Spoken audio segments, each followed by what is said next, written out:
नमस्कार, स्वागत है आप सभी का न्यूज़ वन इंडिया में। मैं हूं आपके साथ कीर्ति बिंदल और श्रीहरिकोटा से अच्छी खबर, बड़ी खबर आपको बता दें। चंद्रमा की सतह पर चंद्रयान 3 की सफल लैंडिंग हो चुकी है और चंद्रयान 3 ने इसरो को पहला संदेश ये भेजा है कि मैं अपनी मंजिल पर पहुंचा हूं और आप भी। चंद्रमा के दक्षिणी ध्रुव पर चंद्रयान 3 लैंड हुआ। अंतरिक्ष की दुनिया में भारत ने इतिहास रच दिया। जो कोई नहीं कर पाया वो भारत ने करके दिखाया। चंद्रमा के दक्षिणी ध्रुव पर पहुंचने वाला पहला देश भारत। पूरी दुनिया की नजर भारत के चंद्रयान 3 पर। चंद्रमा पर इसरो को पहली मिली सबसे बड़ी कामयाबी और अंतरिक्ष की दुनिया में इसरो ने लोहा मनवा दिया है। चंद्रमा पर भारत का ऐतिहासिक कदम। चांद पर पहुंचने वाला विश्व का चौथा देश बन गया है भारत और चांद के दक्षिणी ध्रुव पर पहुंचने वाला पहला देश बन गया है भारत। और किसी ने भी हिमाकत नहीं करी कि दक्षिणी ध्रुव पर पहुंच करके दिखाए, लेकिन भारत ऐसा करने वाला पहला देश बन गया है। और आज जो तमाम तस्वीरें आई हैं, लगातार हम अगर उस पर चर्चा करें तो वो बहुत ही सुखद तस्वीरें थी। चंद्रयान 3 की सफल लैंडिंग पर इसरो ने ट्वीट भी किया। देखिए, चंद्रयान 3 अपनी मंजिल पर पहुंच गया है और चंद्रयान 3 सफल रहा। चंद्रमा पर नरम लैंडिंग हुई है, सॉफ्ट लैंडिंग हुई है। इसरो ने देश और देशवासियों को बधाई दी है। तो चंद्रयान 3 अपनी मंजिल पर पहुंच गया है। चंद्रयान 3 की सफल लैंडिंग पर बोले प्रधानमंत्री नरेंद्र मोदी। अविस्मरणीय और ऐतिहासिक समय। प्रधानमंत्री नरेंद्र मोदी ने कहा कि एक क्षण विकसित भारत के शंखनाद का है। हमने धरती पर संकल्प लिया और चांद पर साकार किया। आज हम चांद पर नई उड़ान के साक्षी बने हैं। हर भारतीय जश्न में डूबा हुआ है। इसरो को सभी वैज्ञानिकों को बधाई। चंद्रमा के दक्षिण ध्रुव पर कदम रखने वाला पहला भारत बना है। अब चंदा मामा दूर के नहीं, बस एक टूर के हैं। सूर्य के अध्ययन के लिए आदित्य L1 मिशन लॉन्च होगा। ये पल भारत के बढ़ते कदम का है। प्रधानमंत्री नरेंद्र मोदी ने क्या कुछ कहा है, हम आपको सुनवाएंगे। जब हम अपनी आंखों के सामने ऐसा इतिहास बनते हुए देखते हैं तो जीवन धन्य हो जाता है। ऐसी ऐतिहासिक घटनाएं राष्ट्र जीवन की चिरंजीव चेतना बन जाती है। ये पल अविस्मरणीय है। ये क्षण अभूतपूर्व है। ये क्षण विकसित भारत के शंखनाद का है। ये क्षण नए भारत के जयघोष का है। ये क्षण मुश्किलों के महासागर को पार करने का है। ये क्षण जीत के चंद्र पथ पर चलने का है। ये क्षण 140 करोड़ धड़कनों के सामर्थ्य का है। ये क्षण भारत में नई ऊर्जा, नया विश्वास,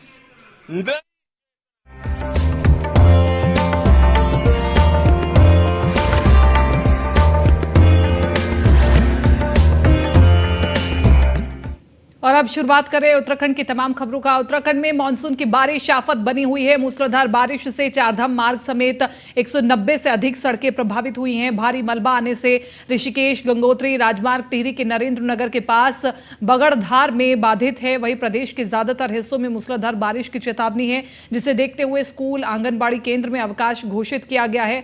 मौसम विभाग के अनुसार प्रदेश के 8 जिलों में देहरादून, हरिद्वार, पौड़ी, टिहरी, नैनीताल, बागेश्वर, चंपावत और उधम सिंह नगर में कहीं कहीं बहुत भारी बारिश हो सकती है, जिसे देखते हुए इन जिलों के स्कूलों में अवकाश घोषित किया गया है। वहीं आपदा प्रबंधन विभाग ने लोगों को आवश्यकता ना हो तो यात्रा ना करने की अपील की है। आपको बता दें कि भारी बारिश से प्रदेश में नदी नाले उफान पर बह रहे हैं। कई स्टेट और नेशनल हाईवे भूस्खलन से मलबा आने के कारण लगातार बाधित हो रहे हैं, जिससे लोगों की आवाजाही में परेशानी हो रही है।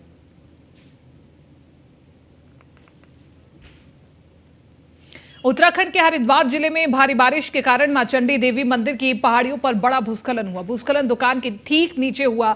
सुरक्षा की दृष्टि से प्रशासन ने रोपवे और पैदल मार्ग से मां चंडी देवी मंदिर की यात्रा पर रोक लगा दी है। कोरोना काल के बाद पहली बार मां चंडी देवी मंदिर की यात्रा को रोका गया है। बताया जा रहा है कि भूस्खलन की चपेट में 4 दुकानें भी आ गई हैं।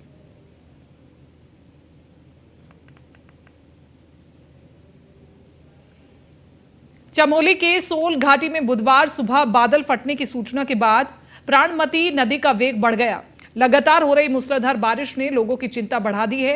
वहीं बद्रीनाथ राष्ट्रीय राजमार्ग मैठाना, नंदप्रयाग, छिनका, बेलाकुची और पागल नाला में मलबा आने के कारण मार्ग बंद है।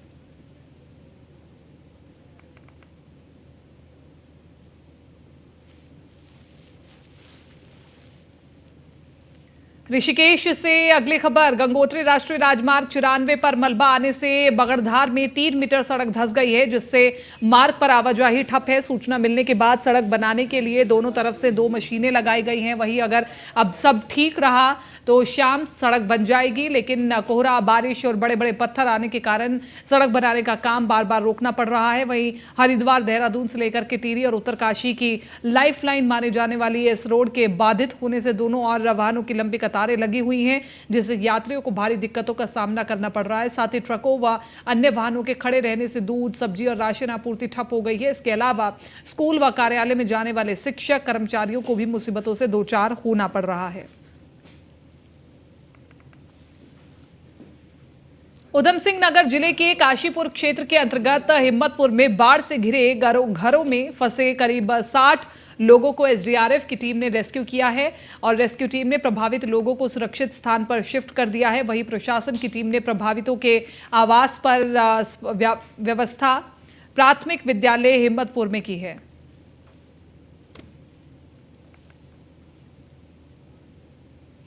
उत्तराखंड के 7 जिलों में 23 और 24 अगस्त के लिए भारी से बहुत भारी बारिश का रेड अलर्ट जारी किया गया है।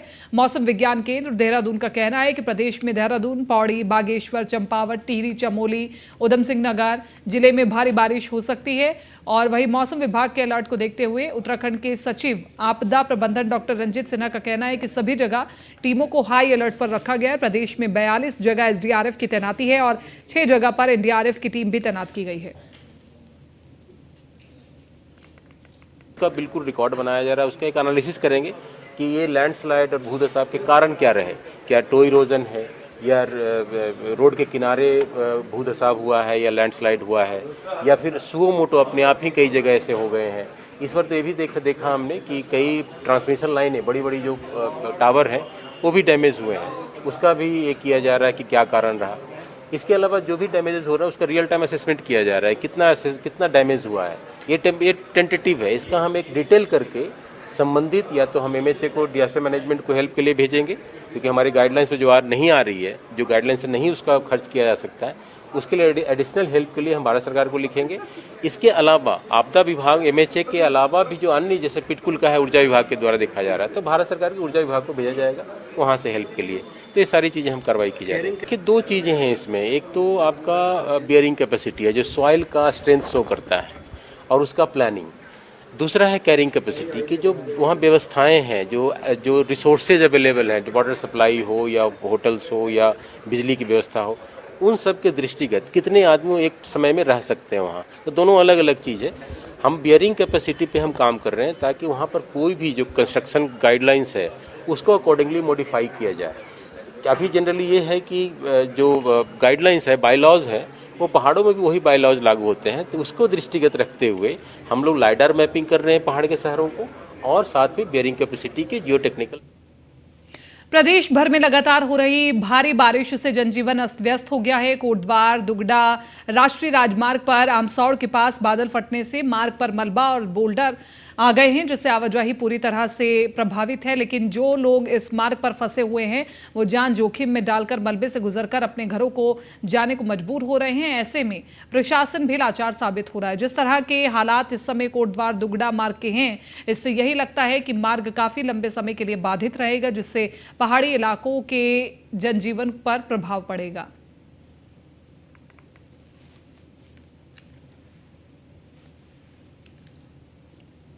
प्रदेश में लगातार हो रही बारिश से अभी तक लोक निर्माण विभाग को सड़क और पुल टूटने से लगभग 385 करोड़ का नुकसान हुआ है। मानसून सीजन में अब तक लगभग 3000 सड़कें बंद हुई हैं, जिनमें से 2700 सड़कों को अभी तक खोल दिया गया है। उन्होंने बताया कि 200 से ज्यादा सड़कें बंद होने के साथ पुलों को भी काफी नुकसान हुआ है। पीडब्ल्यूडी ने 5 पुलों के लिए वैकल्पिक व्यवस्था की है।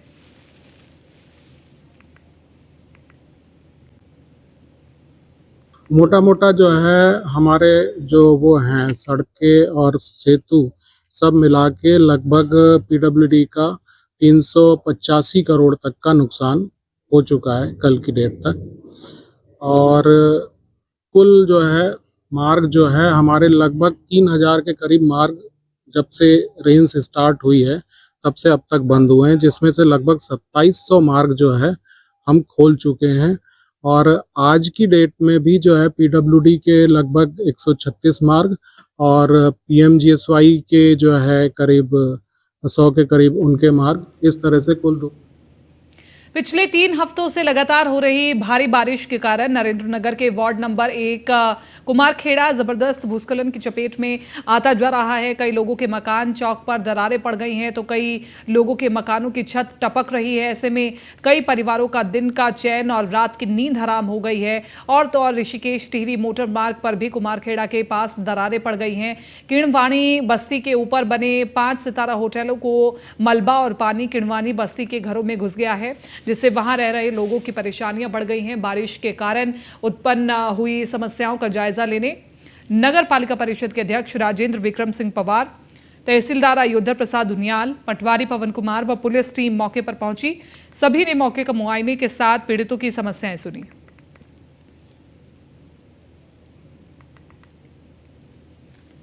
कुमारखेड़ा नयन नगर से मेरे मकान के नीचे सर पानी का भूस्खलन होने से सर मकान खेत सब फलदार पेड़ सब साफ तहस नहस हो गए। मकान को भी साफ काफ़ी डंजर हो चुका है और साहब उसमें साहब बहुत हो रहा है, जो हमें साहब जान बचाने के लिए बड़ी दिक्कतें आ रही हैं।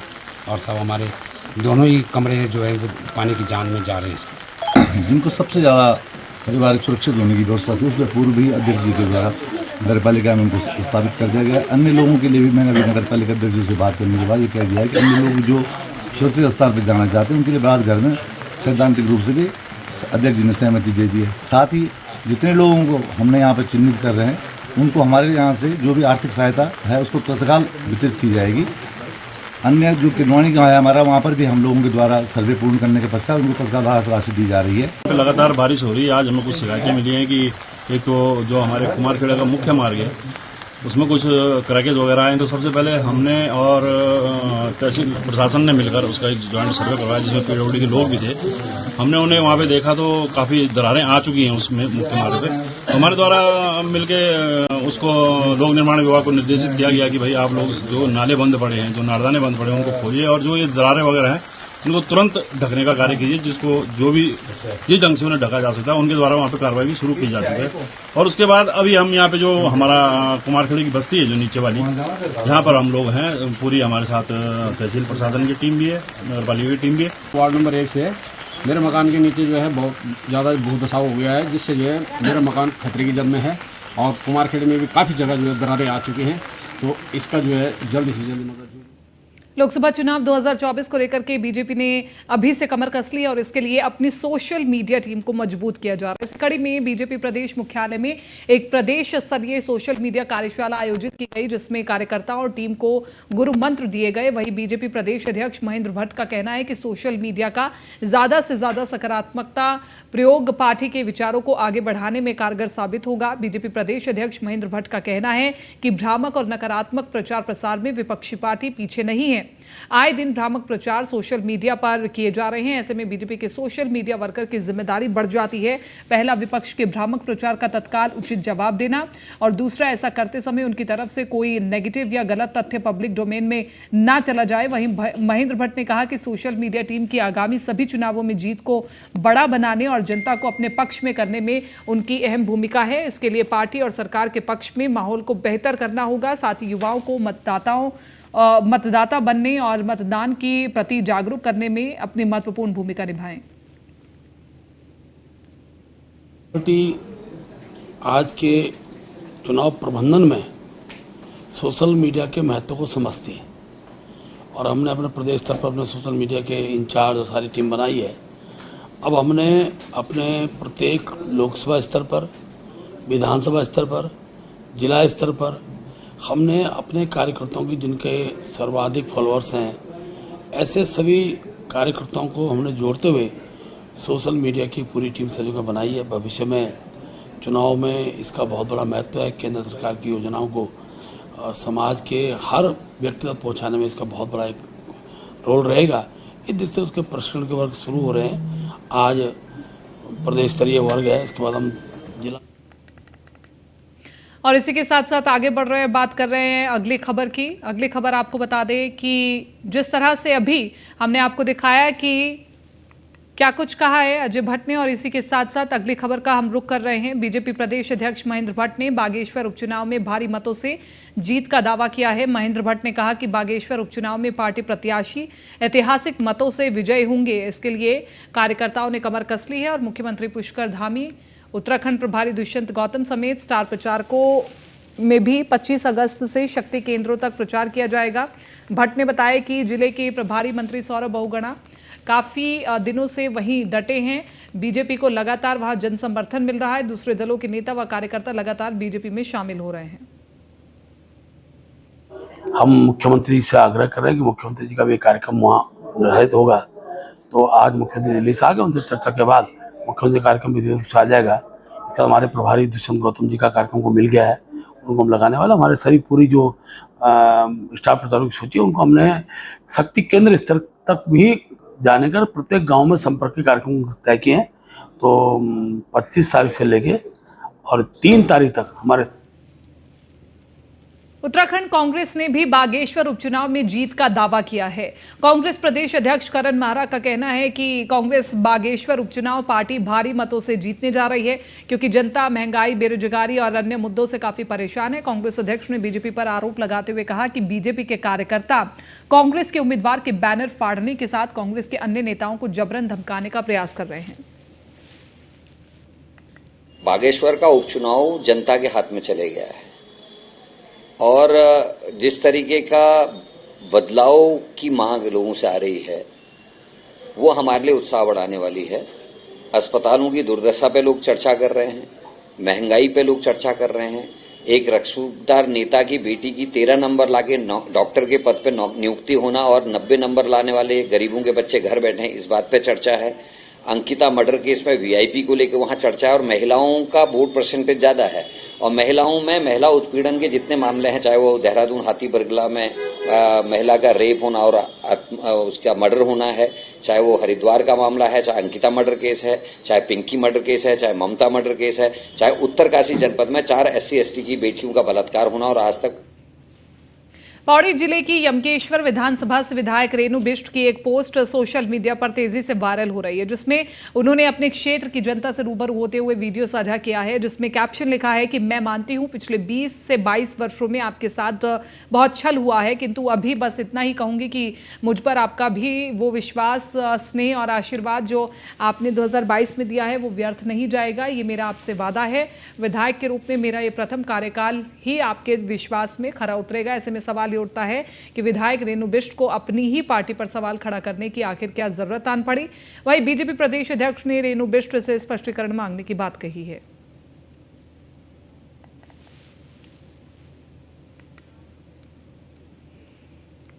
देहरादून के सर्राफा बाजार में 3 दिन पहले एक दुकान में हुई 230 ग्राम सोने की चोरी के मामले में देहरादून पुलिस दुकान पर काम करने वाले कारीगर और उसके 2 साथियों को गिरफ्तार किया गया है। गिरफ्तार आरोपियों से चोरी हुआ पूरा सोना बरामद कर लिया गया। पुलिस ने आरोपी कारीगर और उसके 2 साथियों को निजामुद्दीन रेलवे स्टेशन से गिरफ्तार कर लिया, जो मुंबई भागने की फिराक में थे।